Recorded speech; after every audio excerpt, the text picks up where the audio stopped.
ഇപ്പോൾ വോട്ട് ചോരി ആരോപണം. രാഹുൽ ഗാന്ധി സമീപകാലത്ത് ഇന്ത്യയിലൊരു നേതാവ് നടത്തിയ ഏറ്റവും മികച്ച പത്രസമ്മേളനങ്ങളിലൊന്നായിട്ടാണ് വ്യക്തിപരമായി എനിക്ക് അനുഭവപ്പെട്ടിട്ടുള്ളത്. എന്തുകൊണ്ടാണ് അതിൻ്റെ തുടർച്ച കാര്യമായി ഇല്ലാതെ പോകുന്നത്? ഞാൻ പറയാൻ കാരണം, ഇല്ലാതെ പോകുന്നത് പറഞ്ഞാൽ അത് പൊതുമധ്യത്തിലേക്ക് അല്ലെങ്കിൽ ജനങ്ങൾക്കിടയിലേക്ക് അത് സ്വീകരിക്കപ്പെടാതെ പോകുന്നതായി അങ്ങേക്ക് തോന്നുന്നുണ്ടോ? അല്ല, ഞാൻ പറഞ്ഞത് അവിടെയാണ് മാധ്യമങ്ങൾ വഹിക്കുന്ന വലിയ പങ്ക്. വോട്ട് ചോരി ആരോപണം ഞങ്ങൾ ഉന്നയിച്ച തെളിവുകളുടെ അടിസ്ഥാനത്തിലാണ്. അതുതന്നെ പാർട്ടിയുടെ ഏറ്റവും വലിയൊരു എക്സസൈസാണ്. രാഹുൽ ഗാന്ധിയുടെ നേതൃത്വത്തിൽ നടത്തിയ ഒരു വലിയ പാർട്ടി എക്സസൈസാണ്. നമ്മൾ ആദ്യം തന്നെ ചോദിക്കുന്നതാണ്, നമുക്ക് ഈ വോട്ടിംഗ് ലിസ്റ്റുകൾ, മെഷീനൈസ്ഡ് വോട്ടിംഗ് ലിസ്റ്റുകൾ തരണമെന്നുള്ളതാണ്. നമ്മളുടെ പ്രിൻ്റഡ് വോട്ട് ലിസ്റ്റിന് പകരം ഇലക്ഷൻ കമ്മീഷനെ അത് എതിർത്തു. ഈ കണ്ടെത്തലുകൾ നമ്മൾ ബാംഗ്ലൂർ സെൻട്രലിൽ നിന്നാണ് തുടങ്ങിയത് ആദ്യം. ആ കണ്ടെത്തലുകൾ നമ്മൾ കുറച്ച് നേരത്തെ കണ്ടെത്താൻ പറ്റിയിരുന്നെങ്കിൽ ഇലക്ഷൻ കേസായേനെ, ആ സീറ്റ് തിരഞ്ഞെടുപ്പ് പോലും റദ്ദാക്കിയേനെ.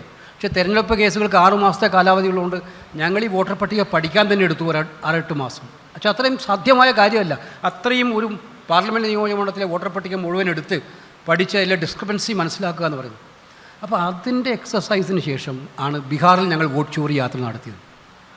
വളരെ വിപുലമായ യാത്രയായിരുന്നു. അത് കഴിഞ്ഞ് ബീഹാർ ഇലക്ഷൻ റിസൾട്ട് വന്നു. അപ്പോൾ അങ്ങ് എസ്റ്റാബ്ലിഷ് ചെയ്തു, ഇത് ജനങ്ങൾ ഏറ്റെടുക്കുന്നില്ല. ബീഹാർ ഈ ഇന്ന് നടക്കുന്ന തിരഞ്ഞെടുപ്പുകളിലെല്ലാം ഞാൻ ഇന്നലെ ഉന്നയിച്ച ഇലക്ഷൻ കമ്മീഷൻ അയച്ചൊരു കത്ത് നിങ്ങൾ കണ്ടിട്ട് പറയും. ഇപ്പോൾ SIR എക്സസൈസ് നടക്കുകയാണ് കേരളം. അടിസ്ഥാനപരമായി ജനങ്ങൾ കയ്യിലുള്ള ഏറ്റവും വലിയ ആയുധം, വോട്ടെന്ന ആയുധം പോലും അവൻ്റെ കയ്യിലല്ലാതാക്കാൻ വേണ്ടിയിട്ടുള്ള ഡിസൈൻഡ് ശ്രമങ്ങളാണ് കേന്ദ്ര ഗവൺമെൻറ് നടത്തിക്കൊണ്ട്. ഇതിനെതിരെ രാഹുൽ ഗാന്ധി പോരാട്ടം നടത്തുന്നുണ്ട്, പാർട്ടി പോരാട്ടം നടത്തുന്നുണ്ട്.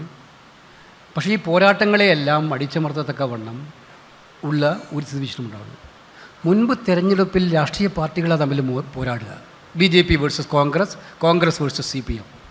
ഇന്ന് കോൺഗ്രസ് അല്ലെങ്കിൽ മറ്റു പാർട്ടികൾ, പ്രതിപക്ഷ പാർട്ടികൾ നേരിടുന്നത് BJPയെ മാത്രമല്ല. അവിടെ CBI ഉണ്ട്, അവിടെ ED ഉണ്ട്, അവിടെ ഇൻകം ടാക്സ് ഉണ്ട്, ഇലക്ഷൻ കമ്മീഷനുണ്ട്. ഏറ്റവും ഒടുവിൽ സുതാര്യമായി ഇലക്ഷൻ നടത്തേണ്ട ഇലക്ഷൻ കമ്മീഷൻ, നിങ്ങൾ മനസ്സിലാക്കേണ്ട, ഫോം C പോലും ബൾക്കായി പ്രിൻ്റ് ചെയ്ത്, ഫോം C ആളുകളുടെ വോട്ട് ഡിലീറ്റ് ചെയ്യേണ്ട ഫോം C പോലും ബൾക്കായി പ്രിൻ്റ് ചെയ്തിട്ട്, നേരത്തെ പ്രീ പ്രിൻ്റ് ചെയ്തിട്ട് അത് BJPയുടെ BLAമാർ വിതരണം ചെയ്ത് PLOമാർക്ക് കൊടുക്കുന്നത് ഞങ്ങൾ രാജസ്ഥാനിൽ ചൂണ്ടിക്കാണി. നിങ്ങൾ പറഞ്ഞു പാർട്ടി എന്ത് ചെയ്യുന്നു?